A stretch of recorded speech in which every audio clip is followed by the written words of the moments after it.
Good to see you all here for this second Queen of the South Players and Fans Forum. I'm sure you all recognise the guys here on the top table tonight. I'll introduce them to you a little bit more fully as we head through the evening. It's a very similar format to the last time for those of you who are here. In the first half we'll have some video highlights of each of the guys' seasons so far. There's not much footage for you, Neil. Just need to skip me. Don't worry. We'll have a quick chat about that. A look ahead to the cup final, obviously, on Sunday. We've also got the players' quiz tonight as well, so that each of the guys have got a trivia question to ask you. And if you want to note your answers down in the wee slips of paper, Mark will take a minute to break, and you can win the picture of the last Challenge Cup winning side. So that's tonight. And we're also going to launch the raffle tonight, the annual raffle for the signed football shirt. It's a fully signed team shirt, and we're launching that raffle tonight, and it's going to be running for the next couple of weeks. So a chance to buy tickets for that at the interval. You'll get your pie at half time, and hand in your questions for the second half. The boys have said they'll answer anything you want, within reason. So fill in your questions and fire them up to us, and they'll be more than happy to answer your questions tonight. So we're going to start with our video footage, and I think who's you go first. So we've got some of David Hutton's highlights for the season so far.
So that's what I was going to say, David. It's been quite a good season for you so far. I think we were having a look at some of the stats there, and you played 25 games this season. I think 9 clean sheets. So you've had plenty of work to do though to keep those clean sheets. No, God, thanks.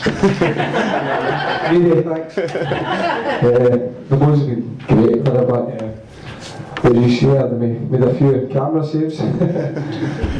What do you think is your best save of the season so far? Have you got one that really sticks in the mind? The save, the penalty save, Falkirk. Yeah. But lucky. And sometimes it's not just the opposition that you're trying to defend against. Bob Harris's own goal over you. You were obviously quite chuffed with that one. Nice. I say to him, what do you think? See, I was trying to play across the radio. I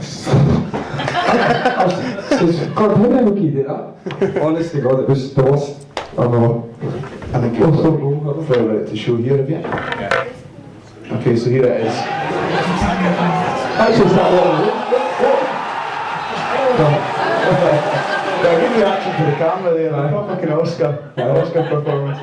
Good awareness of the camera there, I think. That won't say this. Just balled up. Yeah. I mean, okay, this is the first season you've really kind of have had a really good run of games, probably without the injuries problems at the start of the season. But do you feel you're in the best form of your career now? Well, I think I've done okay this season, but really came in the last 4 games and done really well. Yeah. So it was a hard decision for Kent to put me back in against Thistle, but I just need to keep playing well and performing. And what about the influence of Peter Latchford? How do you find him to work with? Well, I've been with Latchy for 3.5 years with Clyde. It was brilliant. He was the one that says to me come to Queens and stuff like that, but he's been great with me. His coaching's second to none, so it's been really good. Great stuff. Okay, thanks very much, David. We'll move on to our next few clips this evening. I think it's Ryan next.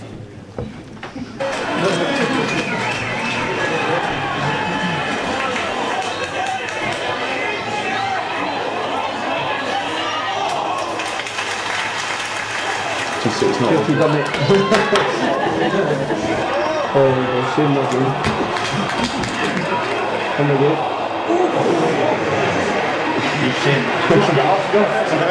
Get up.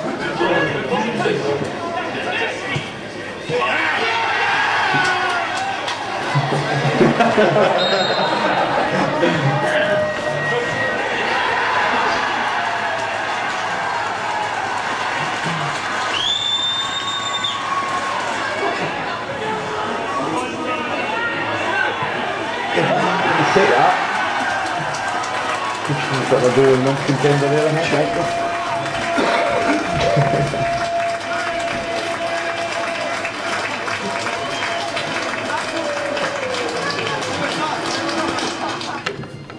And we can see that goal again, Ryan, in slow motion because Malcolm thought this was a goal of the month contender. Tell us just about when you were lining this one up.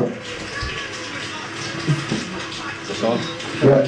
I suppose I should be saying I aim for the top corner, but could quite easily went in the rose end. So this, honest. your first season at Queen of the South Ride, I mean, you've been around elsewhere. Did it feel different when to be finally playing for your own hometown team this season?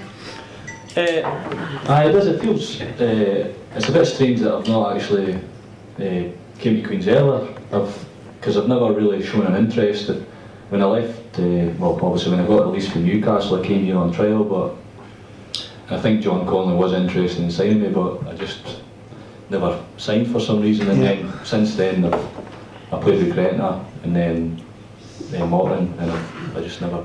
Obviously, the time is right. Obviously now to play with Queens. Yeah. Have you found as one of the few local-based players, do you find that yourself under more pressure because you're bumping into people more often, and obviously family connections in the area? Do you find that there's a slightly different pressure on you than maybe the rest of the squad? Yourself, Dan Carmichael, for example. No, I don't feel any extra pressure if I'm honest. I do bump into quite a few Queens fans, and they're always showing an interest in the team and what's going on in the squad and anything like that, but no, I don't feel any more pressure than any player.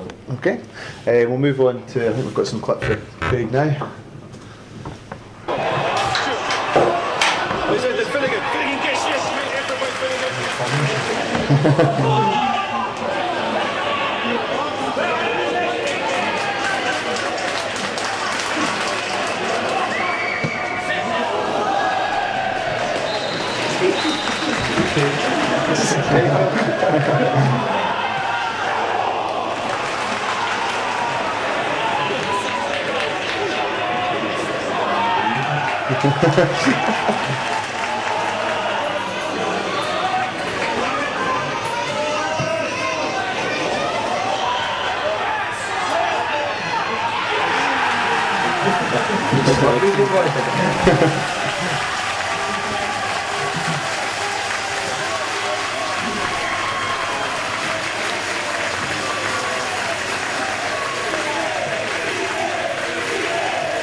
So Craig, you of course had a great season last year, which was probably, it was your most consistent season and your most appearances for Queens up to that point.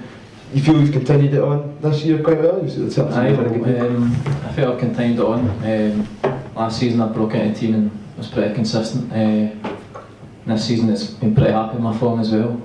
I've stayed in the team and I think I've done pretty well. Yeah, I mean, I can remember a time, obviously, when we're going to cover the games, I would usually be there quite early before the match, and I can remember quite regularly meeting yourself and David Weatherson sort of trudging back to the car with the bag on your shoulder because you hadn't been selected at that time 2-3 years ago. Was there a time when you felt you weren't going to break into the first team at Queen's? Because it was quite a while, wasn't it, before you were really getting that regular chance? That wasn't the best time. Obviously, you come in on a Saturday and your name's not on the team sheet. You're trudging about the bookies for your bets. You obviously like to be playing, but there was a time Chisholm didn't really fancy me, I felt. He wasn't putting me in the squad for games. I was sitting in the stand watching. I just really kept going and training, trying to prove myself, waited for my chance. Yeah. And when I got it, I tried to take it, so that's what I did. Yeah, this year, of course, you've been playing alongside the experience again of David Lilly and also you've had Ryan as well, another young player alongside you. How have you found that experience? Has that helped you along as well a bit more? Big Bill's has been there and done it all. In the SPL, had all his experienced head on it. Right, take your nose on experience. Right, my nose a little bit. Yeah. But it's good experience to play with him. Ryan obviously as well. He's been there and done it as well. It's good playing with him and learning off them. Yeah. Okay, thanks so much. Well, I'm afraid we haven't any footage of you this year, Scarls. Stick it on. There we go, that's it. But it has been a significant year for you with Queen of the South nonetheless, because this of course is the year where your roles really changed from that of a player to a coach. And tell us a little bit about how you when did you first see yourself getting into that coaching role? I think probably I was forced a wee bit with injuries. Just what happened with my ankle kind of put me out for a long time. Getting up in the morning and I'm having to walk about for maybe 5-10 minutes before my ankle and stuff freeze up. So in a way I was forced into doing it, but I really enjoy doing it, if you know what I mean. Yeah, and you came through. I mean, presumably people always talk about the youth scheme, the youth sort of set up at Falkirk. Was that something you learned a lot from, or were there other places that you really feel that you've other managers that you picked things up from along the way? I done my YTS at Ayr United and then I moved to Falkirk. I was there for quite a while, and in the afternoons I used to be involved with the coaching with their young boys, and as you can see a lot of their young boys have broke into the first team and went on to do really well in the game. So I guess you can steal ideas for other clubs to try and help out with our young boys. Yeah, and more recently we've seen you take over the running of the under-19 team. Yeah. Just tell folks a little bit more about what you do there and your role, and makes you a pretty busy man, doesn't it, between your first team role? Well, everything changes. It's changed this year for maybe about 25 hours a week to about 75 hours a week for less money, but it's a really good job. It's very enjoyable. It's a brilliant bunch we get to work with. We've got a great backroom team. There's Tats is there. He's voluntary there every week as well. Turns up every Sunday, does all my paperwork for me, collects the strips and does a lot of the hard work away from it. But while I've got a chance to, I'm going to plug the young boys anyway. We've won 12 of our last 14 games, we've drawn one. We lost one against Annan the other night out here, but in that game we've lost a lot of our boys to the first team. We had Ian McShane who we couldn't play, we had Dan Ossie who we couldn't play, and then we rested another 4 of the boys that play every week. So just with our fixture pile up, the boys have got 2 games a week to play, and that takes us up to mid-May, and then we'll still get another 3 fixtures to fit in outside that. Yeah. So we had to make changes, and it's the first time they'd lost since we took over, more or less. We'd won every other game. Yeah. And last time we had the forum, Kenny was particularly talking about the fact that he felt that the under-19s team, he said, if they'd been on the go a couple of years earlier and they'd been playing at at the level they're playing at now, he really felt that they would have made ground quicker. But it really seems that they have, just really over the course of the last year or so, they've really gone on leaps and bounds.